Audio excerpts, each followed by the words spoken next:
선포할 하나님의 말씀은 고린도전서 15장 1절에서 9절까지 말씀 보겠습니다.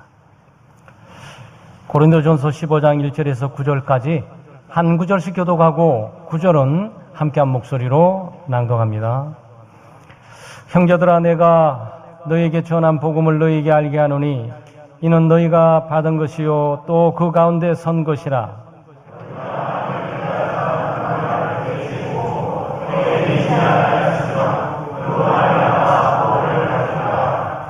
내가 받은 것을 먼저 너희에게 전하였노니 이는 성경대로 그리스도께서 우리 죄를 위하여 죽으시고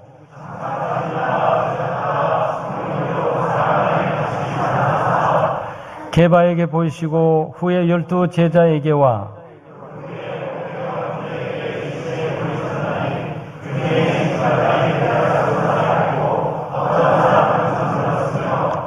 그 후에 야고보에게 보이셨으며 그 후에 모든 사도에게와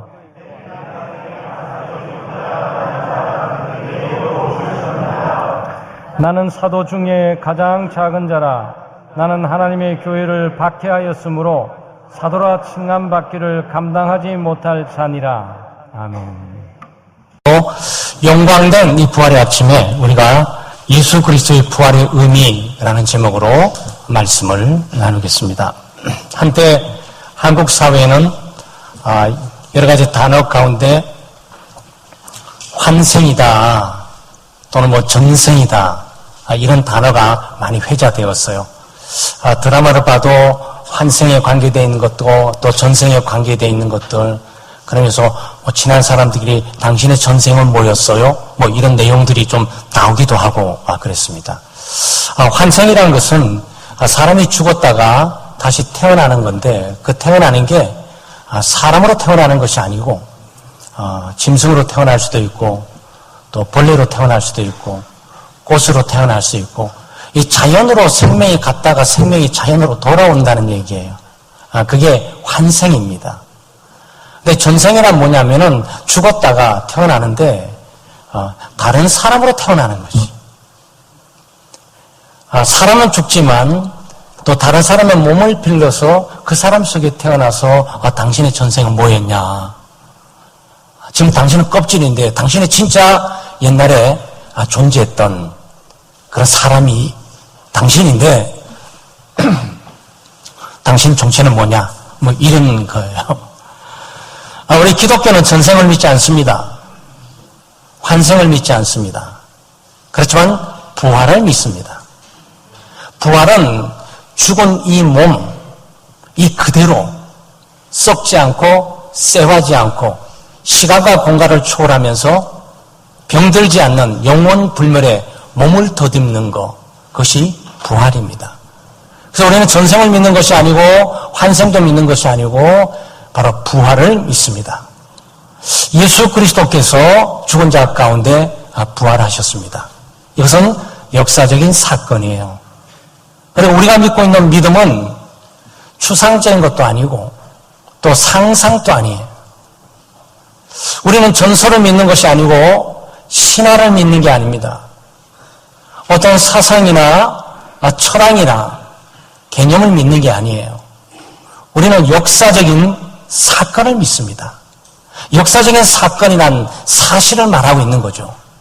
예수 그리스도 그분은 전설이 아니시고 예수 그리스도 그분은 신화가 아니시다. 예수 그리스도 그분은 이 땅에 존재하셨던 분이고 죽으셨던 분이시다. 그 죽음은 확실했다. 그리고 죽은 걸로 끝나는 것이 아니고 3일 만에 다시 살아나셨다. 네, 이것은 사실이에요. 그래서 우리는 사실을 믿고 역사적인 사건을 믿는 겁니다. 아마 여러분 보게 되면 여기 4절에 장사 지낸 바 되셨다가 이렇게 말했거든요. 장사 지내게 됐다는 얘기는 죽음의 최종적인 확정을 말하고 있는 거예요. 장사란 땅 속에 묻는 걸 말하는 거예요. 우리 대한민국은 매장의 문화고 지금 이제 화장의 문화로 많이 좀 돌아서 있잖아요. 그래 사람이 죽게 되면 대부분 갖다 묻는 게 아니고 혹시나 살 수 있지 않을까? 살 수 있는 기회를 줘야 되지 않을까? 그래서 이 3일장 하기도 하고 1일장 하기도 하고 또 5일장 하기도 하고 물론 형편에 따라 하는 걸로 알겠지만 처음에 했던 그 시신은 그 죽은 그 집 병풍 뒤에 이렇게 있습니다. 그렇죠? 네, 그래 하루가 지나야 의사의 사망 신고를 주죠. 죽는 그 순간에 죽었다라고 눈으로 진단할 수가 없어요. 살아날 수가 있으니까. 그러니까 하루 지나고 난 이후에 의학적으로 사망 신고를 주는 거고, 그래도 가족들은 이게 사람들도 와야 되고 뭐 장례에 위라고 격려하는 이런 사람들도 많이 있어야 되니까 이틀, 3일 또는 5일 기다리고 그러지만 그 사이에 혹시나 유족들은 다시 살아나게 될지 보지지 않을까라는 조금 막연한 기대를 좀 갖고 있습니다. 그런데 우리 기독교적인 장례는 뭐죠? 돌아가시게 되면 우리가 가서 장례 예배를 드리고 그 다음날 이제 관속에 넣는 시신을 관속에 입관 예배를 드리고 그 다음에 시신이 떠나야 되는데 하늘로 홀연히 떠나는 것이 아니고 땅속으로 가기 위해서 일정한 장지를 준비해 놓고 거기를 떠나는 발인 예배를 드리게 됩니다. 그 발인 예배를 드리고 난 다음에 하관 예배라 그래가지고 이 시신에 묻은 시신이 있는 이 관을 땅속에 이렇게 내려놓고 그리고 흙으로 덮는 거예요. 요게 장사예요. 이게 장사예요. 장사의 의미는 무엇이냐?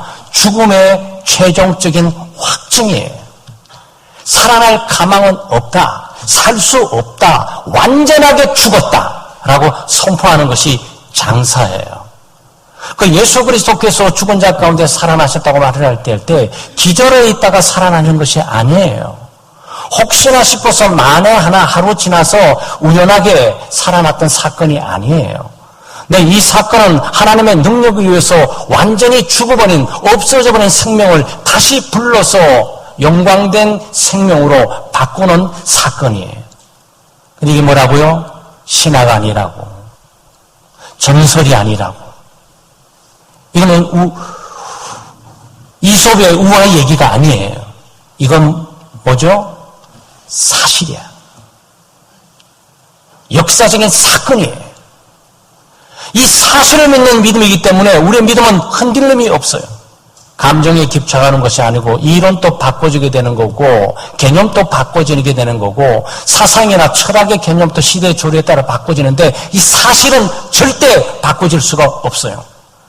사실이 바꿔질 수 없다는 얘기는 기독교 신앙은 아주 견고할 뿐만 아니고 바꿀 수도 없고 흔들려질 수도 없는 사실에 입각해 있는 믿음이라는 거예요.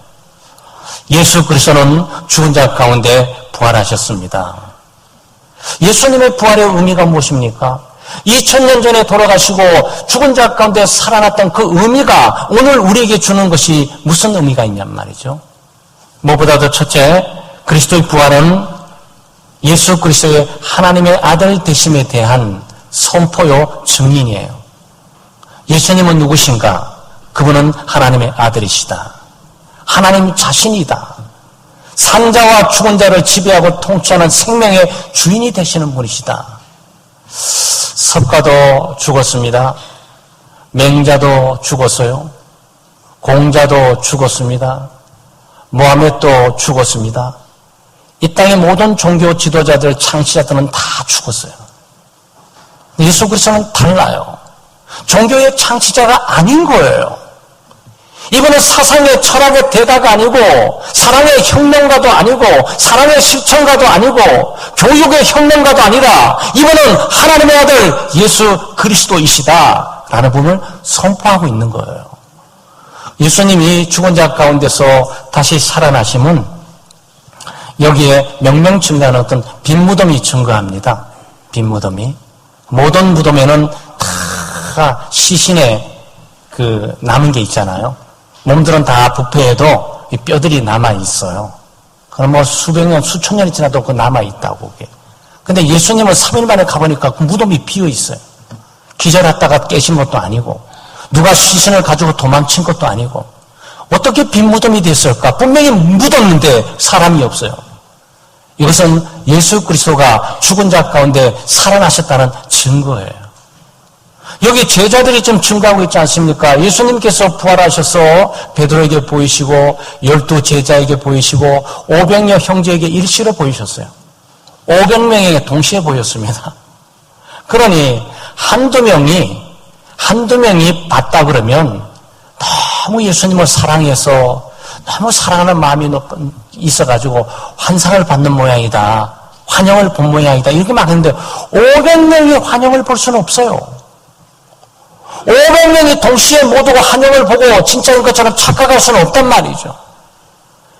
예수님의 제자들은 예수 그리스도의 부활을 목격하고 자기의 목숨을 내놓고 예수 그리스도의 부활을 증거했어요. 사실이기 때문에. 거짓말을 가지고 진짜처럼 목숨 내놓고 갈 사람이 있습니까? 거짓말을 많이 하다가 너 죽는다 그러면 그때 이실직고하고 사실을 말하게 되겠지. 그런데 예수님의 제자들은 자기의 목숨을 걸고 죽기까지 이것은 사실이다. 속일 수 없다. 부인할 수 없다. 바꿀 수 없다. 네, 목숨을 걸고 증거를 했습니다. 여기에 나와 있는 거죠. 로마서 1장 3절 4절 말씀에 그의 아들에 관하여 말하면 육신으로는 다윗의 일을 통해서 나셨고 성결의 영으로는 죽은 자 가운데서 부활하사 능력으로 하나님의 아들로 선포되셨으니 그랬어요. 네, 성결의 영으로 죽은 자 가운데 부활하셔서 하나님의 아들이 되셨다라는 것들을 선포하고 있는 것이죠. 네. 여기에 좀 많은 사람들이 나와요.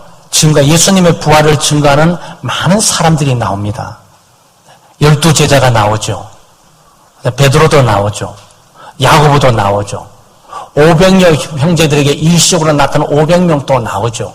그 중에 지금 바울 사도가 이 글을 쓰고 있는 그 시대의 대다수의 사람들은 살아서 목격했던 사람들이에요. 그런데 여기에 우리의 증거 가운데 가장 중요한 증거는 이 글을 쓰고 있는 바울 사도라는 사람이에요. 바울 사도는 고린도전서 15장을 통해서 예수님은 부활하셨다. 그러므로 그분은 하나님의 아들이시다. 그분은 교육과도 아니고 혁명과도 아니고 실천과도 아니고 종교의 창시자도 아니고 그분은 하나님이시다. 하나님의 아들이시다. 라는 부분을 지금 계속적으로 증거하고 있단 말이죠. 왜냐하면 그분이 죽은 자 가운데서 부활하셨기 때문이다. 라고 말하고 있어요. 이 말을 얘기하고 있는 이 바울 사도가 지금 이 8절 말씀에 맨 나중에 만삭되지 못하여 난자 같은 내게도 보이셨느니라 그랬어요. 기적 같은 얘기죠.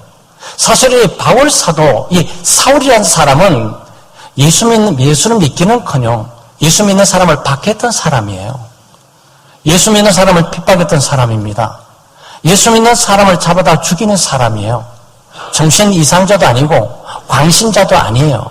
무지한 사람도 아니에요. 사이코패스도 아닙니다. 이 사람이 율법의 학자일 뿐만 아니고 율법을 지극히 사랑하는 아주 최고의 지성일 뿐만 아니고 최상의 이성을 갖고 있는 사람인데 이 사람이 예수 믿는 사람들을 잡아다 죽였어요. 왜냐하면 율법에 그렇게 나와 있기 때문에 그렇게 해석을 한 거예요.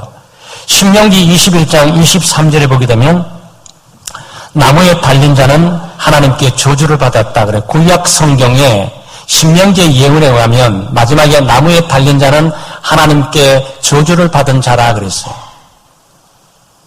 예수 그리스도는 나무에 달려 죽었어요. 이 율법에 의하면 바울 사도가 율법 그리스도를 어떻게 본 거죠? 하나님의 아들로 본 게 아니에요.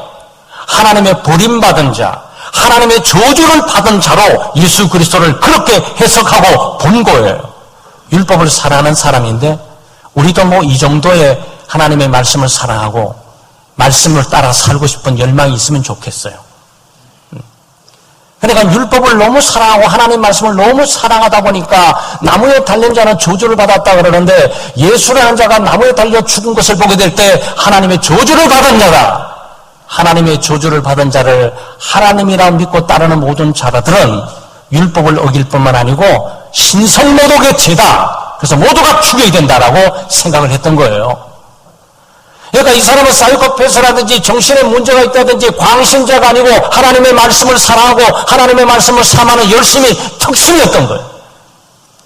그런데 이 바울 사도가 부활하신 그리스도를 만나게 됩니다. 사도행전 9장 3절 5절 말씀에 보게 되면 사울이 길을 가다가 다메섹에 가까이 이르더니 홀련히 하늘로부터 빛이 그를 둘러 비치는지라 땅에 엎드려져 들으며 소리가 있어 이르되 사울아 사울아 내가 어찌하여 나를 박해하느냐 하시거늘 대답하여 주여 누구시옵니까? 이르시되 나는 내가 박해하는 예수라 합니다. 지금 이 상황이 어떤 상황이에요? 바울 사도는 율법에 의해서 나무에 달려 십자가에 죽은 예수 그리스도는 하나님의 저주를 받은 자로 알고 그를 믿는 모든 자를 신성 모독죄로 판단하면서 다 율법에 의해서 죽여서 없애려는 거죠. 그런데 예수가 나타났어요. 죽었을 뿐만 아니고 땅속에 묻어버린 매장돼서 장사되었던 그 예수 그리스도가 나타난 거예요. 깜짝 놀란 거죠. 아마 혼란스럽게 시작했을 거예요. 많은 분들이 예수를 믿고 처음 기독교인이 되기 시작할 때 그런 혼란이 있게 돼요. 자기가 생각했던 예수 그리스도가 아니었던 거예요. 예수 그리스도를 석가나 맹자나 공자나 모하메드 정도의 한 수준으로 보고 있었는데 그게 아니었던 거예요.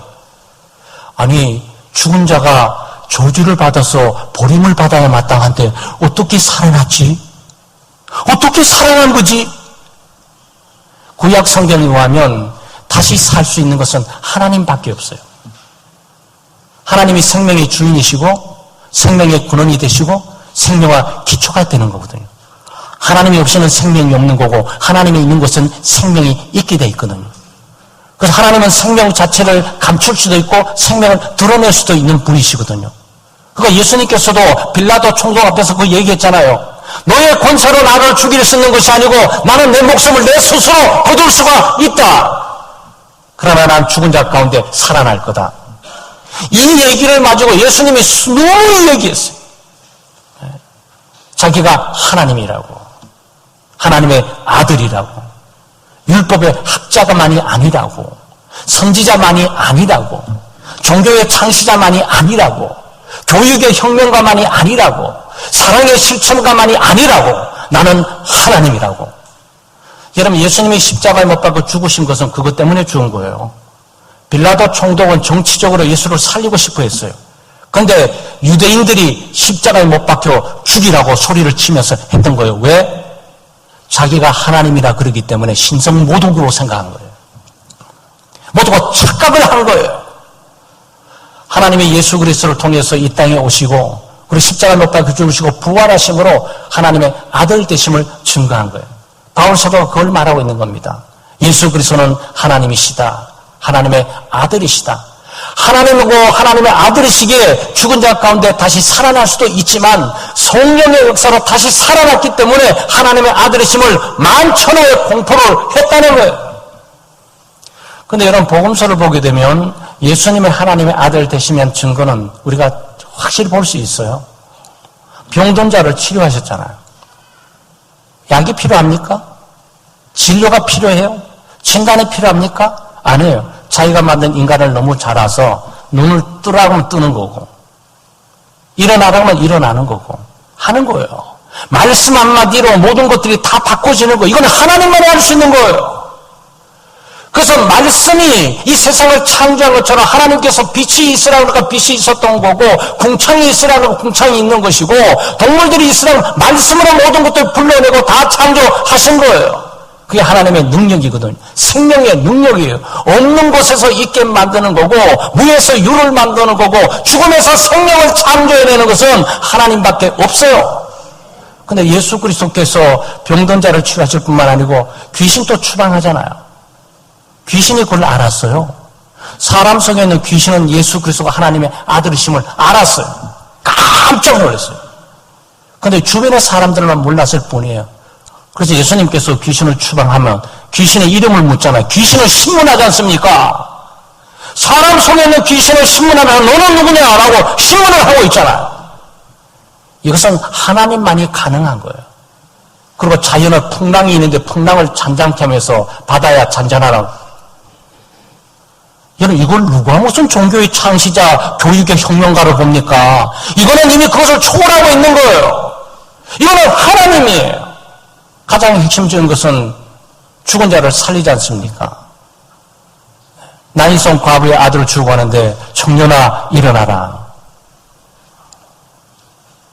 죽은 자에게 산 자처럼 얘기하시는 분, 죽은 자를 죽인 자로 여기지 않고 죽은 자에게 명령하면서 그 명령을 듣도록 이렇게 세우는 분, 그분이 예수 그리스도예요.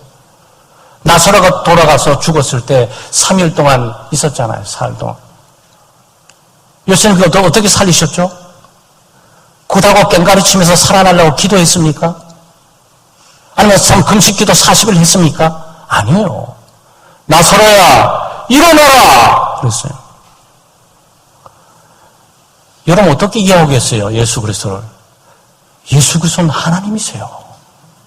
우리가 믿고 있는 예수 그리스도는 부활함으로 말미암아 생명의 주인이 되시고 만왕의 왕이 되시고 만주의 주가 되시며 산자와 죽은 자를 지배하고 통치하고 사는 세상을 지배하고 생명의 세계를 지배하고 통치할 뿐만 아니고 죽음의 세계도 지배하고 통치하고 천국만 계시는 것이 아니고 지옥에도 예수 그리스도가 통치하고 다스리는 거예요.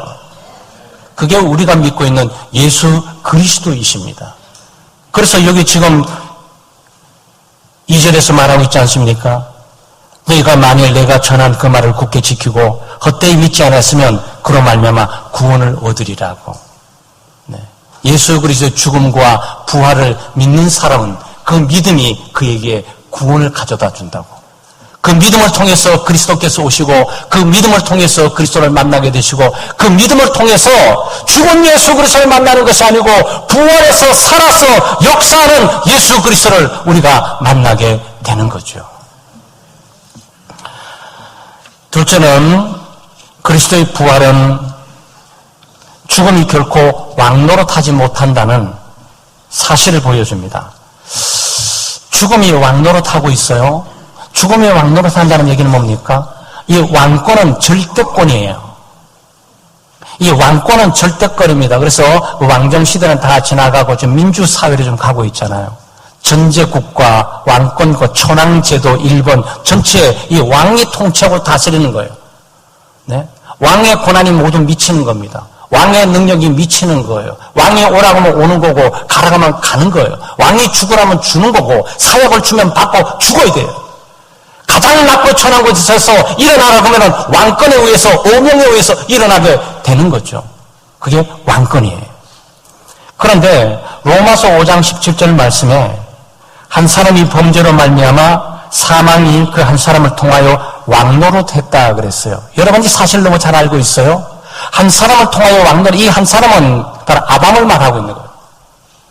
아담이 하나님께 범죄하고 불순종하고 불신함으로 말미암아서 이 죽음이 이 세상에 들어오고 이 죽음이 전체를 지배하고 통치하고 다스리는 거예요. 이 세상에 태어난 어떤 인간도 어떤 생명체도 이 죽음의 지배와 통치 가운데 있다는 얘기예요.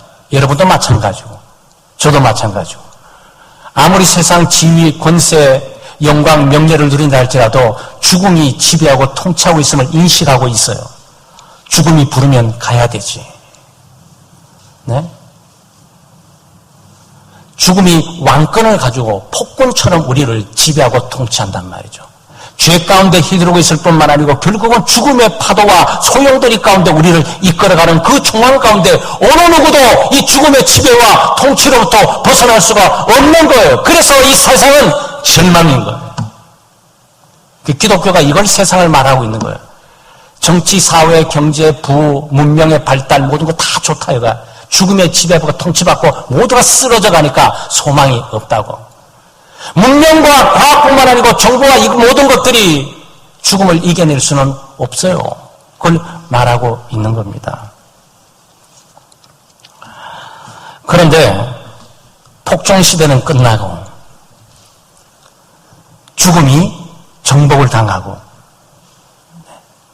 죽음이 효력을 잃어버리고 죽음이 고난을 상실해버려요.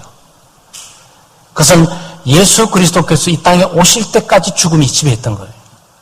예수 그리스도께 이 땅에 오셔서 죽음 가운데 부활하심으로 죽음을 이겨버리셨어요. 죽음을 정복했습니다. 죽음을 지배했어요. 죽음을 죽여버렸어요. 죽음이 더 이상 효력을 발생하지 못하도록 생명이 주관하고 다스리면서 예수 그리스도의 새로운 체제와 질서가 이 세상에 존재하게 되었다는 거예요. 더 이상 왕권을 행사할 수가 없어요. 그래서 여러분 복음은 이것을 깊이 보고 알게 해야 돼요. 예를 들어서 옛날에 우리가 일제치하의 천황의 치하 가운데 일제 36년을 보냈지 않습니까? 네, 대한민국 국호가 없어집니다.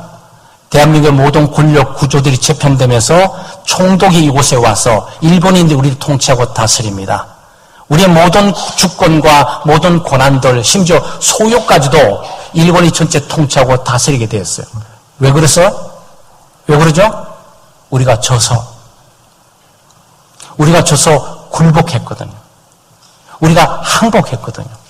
모든 주권과 국호뿐만 아니고, 네, 모든 소유 땅, 그리고 이 땅에 있는 모든 자원들 다 일본이 통치하고 다스리는 거예요. 더 이상 대한민국은 사라지는 것이며, 대한민국은 거기서 어떤 소리도 낼 수가 없는 정황 가운데 있게 되는 거죠. 그게 졌다는 표시예요. 그래서 이거는 경제사회도 마찬가지죠.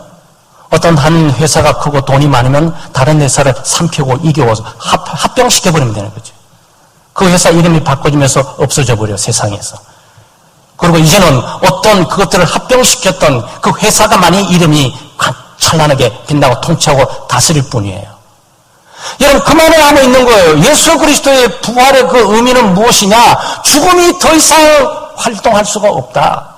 죽음이 통치하고 지배하고 다스릴 수가 없다. 이제는 예수 그리스도께서 죽음을 이기고 승리했기 때문에 생명이 다스린다. 생명이 주관한다. 생명이 인도한다. 생명의 질서가 새롭게 진행돼 가고 있다. 이것을 말해주고 있는 겁니다. 그래서 고린도전서 15장 55절에 사망아 너희 승리가 어디 있냐? 이제 승리는 없다. 사망아 내가 쏘는 것이 어디 있느냐? 더 이상 쏠 일이 없다. 다 무력화됐다. 다 포기되어졌다. 다 힘을 상실해버렸다. 더 이상 죽음이 우리를 향해서 죽음의 화살을 쏠 수도 없을 뿐만 아니고 죽음의 승리는 이미 끝났고 죽음은 지배를 당했다. 그리스도에게 정복을 당했다. 예수 그리스도께서 죽은 자 가운데서 부활하여 새 생명을 갖게 되는 순간, 무덤을 깨뜨는 순간 모든 무덤을 지배하고 정복하는 일들이 벌어지게 되었다라는 부분을 선포하는 거예요. 여러분, 이게 얼마나 인류 사회에 어마어마한 선포인 줄 아세요? 세상의 모든 인류에게 더 이상 죽음의 지배는 없다. 예수 그리스도께서 죽은 자 가운데서 부활하고 생명으로 살아남으로 죽음을 이겨버렸다. 죽음을 정복해버렸다. 죽음을 지배하게 되어버렸다. 그러니 이제는 승리는 그리스도 안에 있고 그리스도께서 온 세상을 다스리고 통치하게 될 것이다 라는 내용. 그러니까 여러분, 우리가 그리스도의 통치 가운데 죄의 영향뿐만 아니고 죽음의 영향력도 우리가 이기고 사는 거죠. 그래서 여러분이 죄를 두려워하지 않고 죽음을 두려워하지 않는 거예요. 예수 믿는 사람들이 순교하고 자기 목숨 막 던졌던 내용들은 죽음이 나를 지배하지 않고 언젠가 다시 살게 될 것이라는 부활의 소망을 그를 믿고 살아갔던 결과들인 거예요. 그러니까 죽음을 이긴 사람, 죽음을 두려워하지 않는 사람이 이 세상에 두려워할 게 뭐가 있겠습니까? 내 운명, 내 미래, 내 삶, 내 가문, 내 가족, 내 죽는 거, 존재 상실, 존재 잃어버림, 없어져 버린 거, 비속도 세우지 못하게 될 거, 우리는 두려워하지 않아요. 왜? 우리는 다시 살리게 될 거니까. 찬란하게 영광스러운 몸으로 더 이상 질병도 없고 사고도 없고 재난도 없고 죽음도 없고 시간과 공간을 초월해 전혀 영향을 받지 않는 완전한 자유의 영광의 몸을 입게 될 그날을 우리가 믿고 있기 때문이에요. 그 예수 믿는 사람들은 그 부활을 믿고 살아가는 사람들입니다. 마지막에 그리스도의 부활은 우리 부활의 보증이 됩니다. 뭔가 나는 죽으면 다시 살 수 있을까? 나는 죽으면 다시 살 수 있을까? 이 보증을 해줘야 되잖아. 살 수 있다. 보증을 해줘야 되잖아. 누가 보증을 해주느냐? 예수 그리스도께서 내가 죽은 자 가운데 있을지라도 다시 살아나게 될 것들에 대해서 보증이 되신다는 거예요. 그리스도는 우리의 보증입니다. 예수님께서 왜 죽으셨죠? 고난주간에, 지난주간 우리를 위해서 죽으셨어요. 우리의 죄값을 위해서 죽으셨어요. 죄값인 죽음과 저주와 형벌을 그리스도께서 대신 감당하기 위해서 죽으셨어요. 그렇다면 그리스도께서 사신 것은 왜 사는 거죠? 우리를 위해서 사신 거예요. 우리에게 영원한 생명뿐만 아니고 죽음의 지배와 통치로부터 벗어나고 자유하게 될 뿐만 아니고 하늘의 소망을 가지고 살아가게 하기 위해서 예수 그리스도께서 부활하셨단 말이죠. 여러분 여기 이 상황 속에 과거를 바라다 보면 2000년 전에 보면서 예수님 그분이 다시 사셨어. 나는 상관없는 것 같아. 그건 예수 믿는 게 아니에요. 예수 믿는다는 것은요, 그리스도와 연합하는 거예요. 그리스도와 연합하는 그 자체가 복귀야. 무슨 뜻이냐면은 예수님과 연합하게 될 때 우리의 가장 나쁜 거, 악한 거, 저주받은 거, 형벌된 모든 것들은 우리의 신랑 되신 예수 그리스도께서 대신 책임지고 걸머쥐어 버려. 그리고 예수 그리스도는 그 존재와 그분의 신분과 얻은 모든 지위가 내 것으로 가지고 오게 되는 거예요. 나의 나쁜 것은 그리스도에게, 그리스도의 가장 좋은 것은 내 것으로. 우리가 표현해 드린다면 거지 같은 어떤 여성이 거지로 살다가 아무것도 가진 것 없이 나보다 가난과 빈곤과 그야말로 인생 남은 것은 저주와 형벌, 질병밖에 남는 것이 없어요. 그런데 가장 아름다운 왕자가 나를 신부로 대해서 결혼을 했어요. 나의 가난은 그것으로 끝나는 거예요. 나의 가난과 신분과 초라함과 그 비천함은 왕자시신 바로 이분이 대신 걸머지면서 딱 버티고 내 짐을 져줘요. 그리고 왕자라는 이 신분, 이 권위, 이 영광, 이 명예가 내게 오게 된다고. 그게 예수 믿는 의미예요.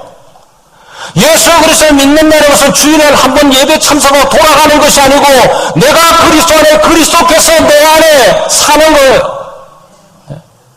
나의 부족과 죄악과 타락과 오염의 모든 결과는 예수 그리스도께서 다 갚아주셨다. 거지 같은 내 인생의 모든 빚진 것 수천억을 바로 예수 그리스도께서 갚아주셔버렸다. 그리고 그리스도의 가장 영광된 신분과 지위를 바로 나에게 넘겨주고 계신다라는 거예요. 그래서 예수 믿는 사람이 그 믿는 감으로 복받았다 말하는 것이 그 지점인 거예요, 여러분. 네. 뭐 갑자기 사업이 잘 되고 자식들이 잘 되고 잘 먹고 잘 살고 잘 입어서 복받았다는 뜻이 아니에요. 그리스도를 믿는 그 순간 그리스도와 연합되는 그 자체만으로 이미 복의 근원 속에 포함되게 되는 거죠. 고린도전서 15장 20절 21절을 보게 되면 그러나 이제 그리스도께서 죽은 자 가운데서 다시 살아 잠자는 자들의 첫 열매가 되셨도다. 사망이 사람으로 말미암아서 이 사람은 아담입니다. 죽은 자의 부활도 사람으로 말미암는도다. 이것은 예수 그리스도예요. 아담 안에서 모든 사람이 죽은 것 같이 그리스도 안에서 모든 사람이 삶을 얻으리라. 그러나 각각 자기 차례대로 되리니 먼저는 첫 열매이신 그리스도요, 다음에는 그리스도 강림하실 때 그에게 붙은 자요. 그랬어요. 여기에 첫 열매라는 단어를 기억하셔야 돼요.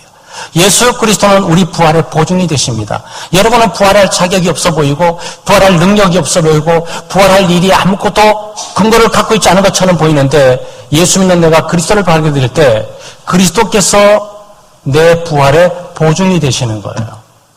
그리스도에게 일어난 모든 것들이 내게 일어나게 되는 거예요.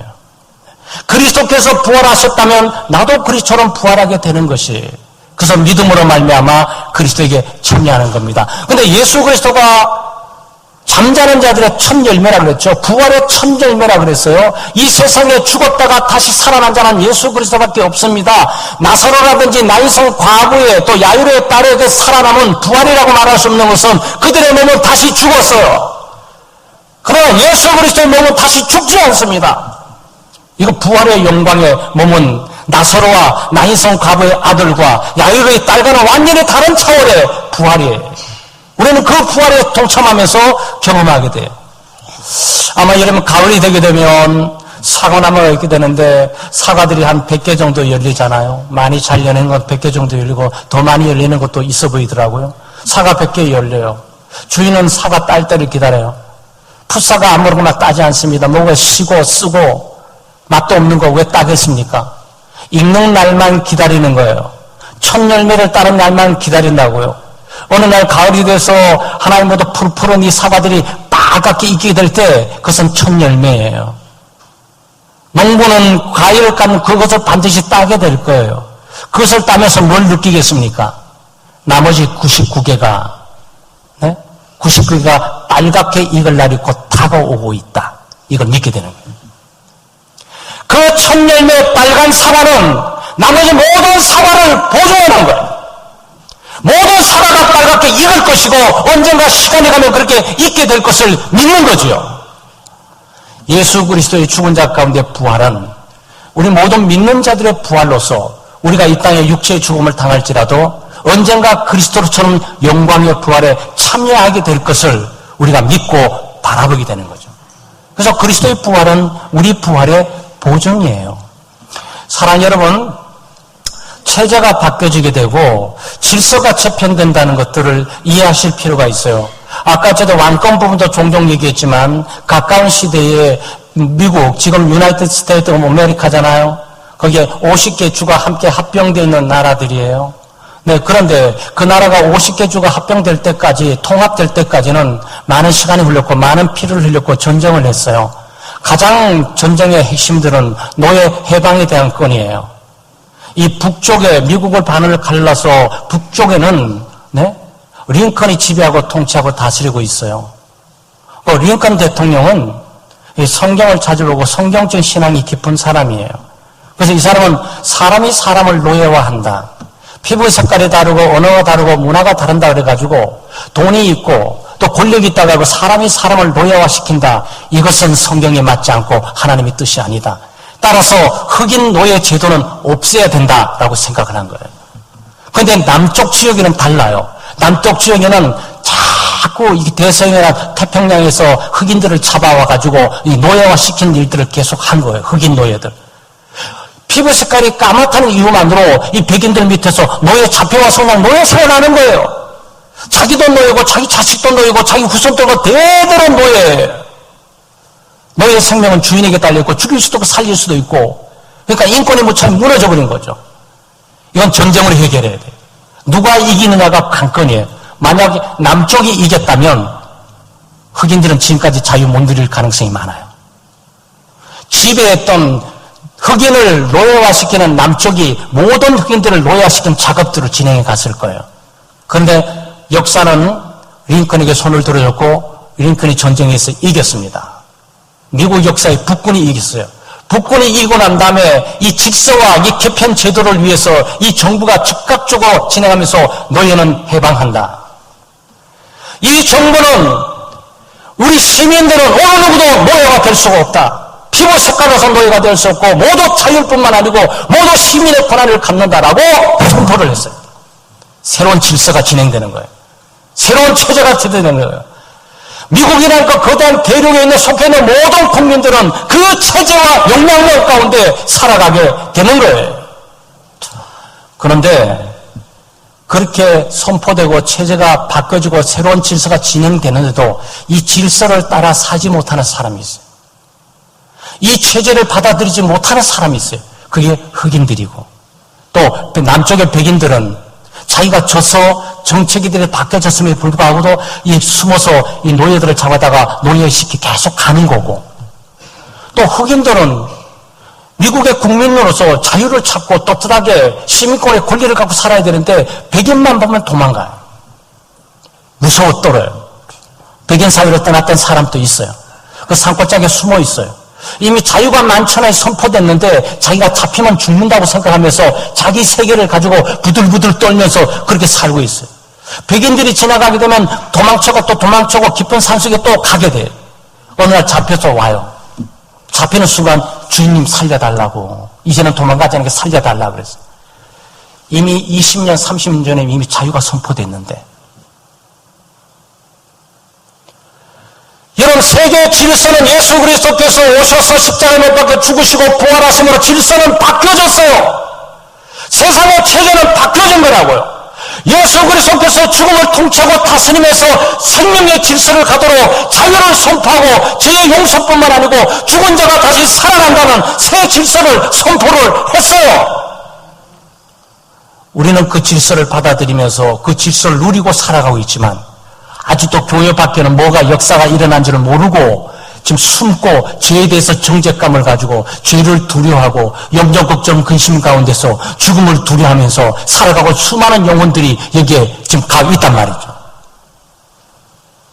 노예 해방이 선포되었는데도 자기가 노예라는 신분이 있어서 그 신분을 잊지 못해가지고 그것을 두려워 떨고 살아가는 사람처럼. 여러분, 그래서 역사는 예수 그리스도를 중심으로 바뀌어져요. 여러분도 그거 인정할 뿐만 아니고 예수를 믿지 않는 세계도 인정해요. 네? 역사의 중심에 예수 그리스도가 있는데 그리스도께서 오시기 전에 BC라 그래요. 기원전 BC, Before Christ예요. 이거는 기독교적인 차원으로 말씀드리고 있는 게 아니에요. 기독교 밖에 수많은 역사학자들이 예수 그리스도를 중심으로 하나님의 아들 오심을 중심으로 해서 Before Christ BC, 그래서 기원전으로 다 쳐버려요. 예수 그리스도 오고 난 이유는 뭐죠? 안티도미네, 예수 그리스도께서 주인으로서 세상을 통치하고 다스림의 시작, 그걸 AD로 보는 거예요. 여러분, 이 엄청난 세계적이고 인류적인 일들이 예수 그리스도를 통해서 이루어지고 지금 전파되고 있단 말이죠. 사랑하는 여러분, 우리는 역사적 사건을 믿습니다. 우리는 전생이나 환생을 믿는 것이 아니고 부활을 믿어요. 그 이유는 부활이 역사적인 사건이기 때문에 그래요. 예수 그리스도는 역사적인 인물이에요. 허구의 인물이 아닙니다. 상상의 인물이 아니에요. 전선의 인물이 아닙니다. 신앙의 인물이 아니에요. 그 존재했던 역사적인 인물이에요. 그 인물이 누구였다고요? 지금 성경은 계속 강조하고 있는 것이 그분이 하나님이셨다고. 그분이 하나님의 아들이셨다고. 육신이 이 땅에 오셔서 십자가 못 박고 죽으심은 우리를 죄에서 노임받게 하고 죄에서 자유케 만들고 죄를 용서하기 위해서 죽으신 거라고. 그가 부활하고 살았던 것은 더 이상 죽음이 지배하지 않고 죽음이 통치하고 다스리는 세상이 아니고 예수 그리스도의 생명이 이제는 영원토록 다스리겠다는 사실을 만천하에 보여준 사건이었다고. 우리는 이걸 믿음으로 우리는 죄 용서의 확신을 갖고 살아가는 거고, 이걸 믿음으로 우리는 죽음을 두려워질 뿐만 아니고 죽음 이후에 수천 년이 흐려도 예수 그리스도와 같은 영광된 부활의 몸으로 우리가 다시 태어나고 다시 살아낼 것을 믿는 소망 가운데 살아가고 있다고요. 그러니까 예수 믿는 사람들은 죽음을 두려워하는 사람이 아니니까 내일 모레 일들, 영적 걱정 일들 그로 살지 않습니다. 물론 가득 같은 인간의 육신적인 삶으로 우리가 느낄 때는 좀 있죠. 그렇지만 다 죽어버리면 소용없잖아요. 나폴레옹도 죽고 알렉산더도 죽고 바로도 죽고 히틀러도 죽고 칼막스도 죽고 뭐예요 이거? 죽음의 지배를 받고 있었던 사실을 모르고 이 세상을 자기 힘과 능력으로 정복을 다스려 보려고 그러는 거죠. 정말 이 세상의 정복자는 예수 그리스도예요. 그리스도는 죽음을 정복하셨어요. 죽음을 이기셨어요. 더 이상 그리스도 위에 이 세상 존재의 구세주와 구원자가 될 분이 없어요. 그래서 우리가 예수 믿는 거예요. 바보라서 예수 믿는 게 아니에요. 종교가 없어서 예수 믿는 게 아니에요. 철학이나 사상이나 개념이 없어서 예수 믿는 게 아니에요. 예수 그리스도 이상 죽은 자 가운데 다시 살아난 하나님이심을 입증해 보여주시고 우리의 구세짐을 보여주는 분 없다라고. 그래서 오직 구원은 예수 그리스도를 믿는 길밖에 없다. 나는 길이요 진리요 생명이니 나로 말미암지 않고는 아버지께 올 자가 없다라는 것을 우리가 믿고 고백하고 살아가는 거죠. 사랑 여러분, 죽음이 지배하는 세상은 소망이 없습니다. 죽음의 질서, 죽음의 체제, 죽음의 통치에 벗어나서 새로운 질서, 새로운 체제, 새로운 생명이 지배하고 통치하는 예수 그리스도를 믿고 그리스도 안에서 그리스도와 함께 부활의 영광과 소망을 누리고 살아가고 뿐만 아니고 죽음이 지배하고 통치하는 세상 가운데 예수 그리스도의 부활의 의미를 강력하게 증거하고 선포하는 우리 교우들 되시기를 주의 이름으로 축원합니다.